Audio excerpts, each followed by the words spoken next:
Yes, to a certain extent, both. So it is unusual. There have been similar events in the Himalayas and in other mountain ranges in the past. So in the Himalayas in particular, there was an event in 2021 that's now known as the Chamoli disaster, where some glacier fell, led to a similar debris flow and resulted in a number of fatalities, unfortunately. And there have been other smaller, similar events over the last few years. But I think once the analysis is completed and from the imagery we're seeing, this definitely seems larger. And unfortunately, as we are going into the climate emergency and our climate is warming, in high mountain regions, the glaciers and ice fields are becoming increasingly unstable.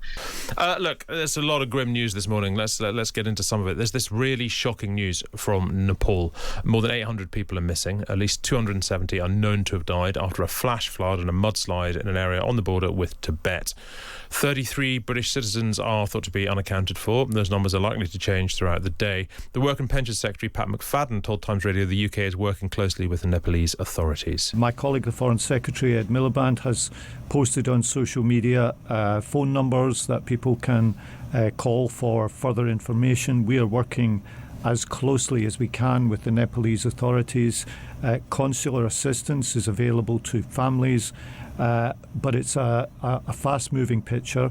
We don't have a full picture yet of the numbers missing, and we will do everything we can to help the Nepalese authorities find them and to support the families of those who are missing. Well, you can, of course, join Times Radio Breakfast every day from 6 a.m.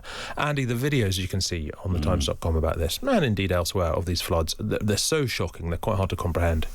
They are. And in 2026, disaster is almost live streamed, right? You know, and obviously people are uploading this footage almost immediately.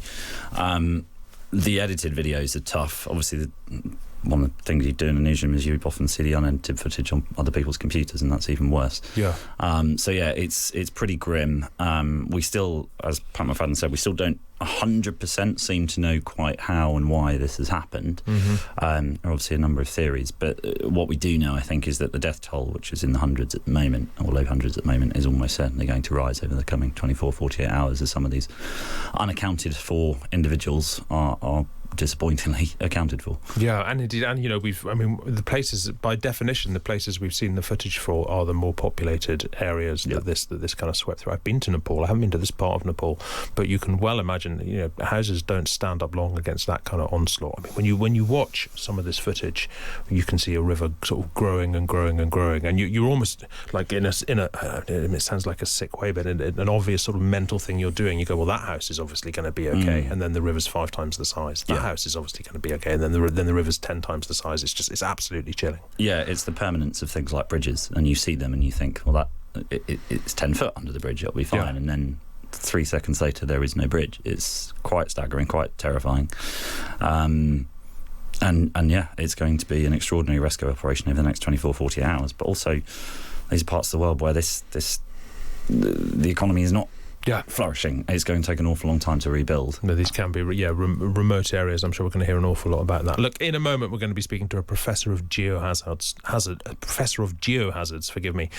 to try and understand, or at least get a view on what might have caused this. Although, of course, we appreciate it is early days, so do stick with us for that. Let's go back now to that shocking news from Nepal.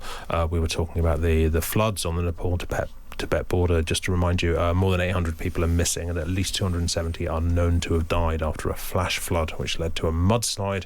We do expect those numbers to change throughout the day. We don't necessarily expect them to go down.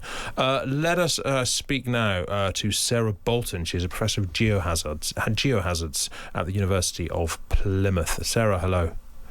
Hi, good morning. Thank you for having me. Thanks very much indeed for being with us. Look, there was initially talk of an earthquake causing this disaster, but we're now hearing it was more likely a glacier collapse. Talk us through what this means. Yes, that's right. So initial reports were that there was an earthquake. So there was obviously seismometer regions from the area that were rapidly analysed. But as the data was interrogated in more detail, it was found that it was not an earthquake, but it's actually that seismic energy was the result of probably a very, very large collapse potentially of a part of a glacier, and then the subsequent landslide avalanche as a result. And then what we're seeing is a snowball effect, essentially, where that initial failure has travelled down a slope, it's picked up probably a lot of extra material, and then become this very extraordinarily large debris flow. That's a mixture of ice, rock, soil, vegetation, water. Really could be described as liquid concrete. Some people talk about it as, that's then travelled down to devastating effect in these valleys. So yes, it's an evolving science situation. So some of the early thoughts we can now rule out, but there's still a lot of questions about what exactly has happened, and obviously the situation continues to evolve. I mean, I appreciate to some degree it's going to be speculation, but where would all the water have come from? Is that melted glacier? There was some talk of perhaps a river had been blocked and then released. Yeah, so the water will come from a couple of sources. So one, exactly the glacier. So it might be solid ice that has then melted as a result of the huge forces imposed on it. Some people are saying that there might have been a glacial lake, so where you get water built up behind the glacier that might have actually burst. We're in the monsoon season at the present time in Nepal. So there's a lot of water in the system. The soils are saturated. So yeah, it's coming from rainfall, from wet soil, as well as the original glacier, possibly with a lake involved.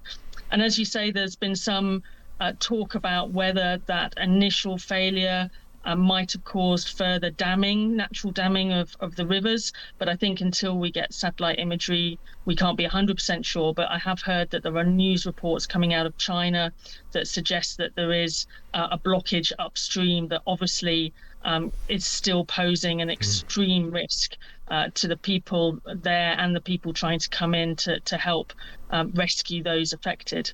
Geologically speaking, was this an unusual event? I mean, the Himalayas are a big place. Do things like this happen, but this one was particularly devastating because there were so many people in its path, or is this itself a very unusual thing to have happened? Yes, to a certain extent, both. So it is unusual. There have been similar events in the Himalayas and in other mountain ranges in the past. So in the Himalayas in particular, there was an event in 2021 that's now known as the Chamoli disaster, where some glacier fell, led to a similar debris flow and resulted in a number of fatalities, unfortunately. And there have been other smaller, similar events over the last few years. But I think once the analysis is completed and from the imagery we're seeing, this definitely seems larger. And unfortunately, as we are going into the climate emergency and our climate is warming, in high mountain regions, the glaciers and ice fields are becoming increasingly unstable. And the Himalayas, anyways, extreme topography, very steep hillsides, high relief, so big difference between the top and the bottom of the valleys. So it's an area prone to landslides and debris flows anyway. And then when you add in the evolving climate and extreme monsoon weather, then you start to increase the number of these very, very large events. Yes, sir. I mean, that was going to be my last question, because, I mean, obviously glaciers are more likely to melt when it gets hotter. There will be people who say this kind of thing just happens. It's a geological event. We can't link it to climate change. You're saying we pretty confidently can link it to climate change. Yeah, so I think the process itself could happen anyway. And there were some events in the 1970s, I think, in South America. But the frequency of these events has been posited in the scientific literature to increase, and we're certainly starting to see more of these happening. You know, this is the second or third very large one just simply in the last 5 years, whereas before they may have been decadal or even longer return periods. So while these could have happened in the past, much like many effects of the climate emergency we're seeing, they're just becoming more frequent and more extreme.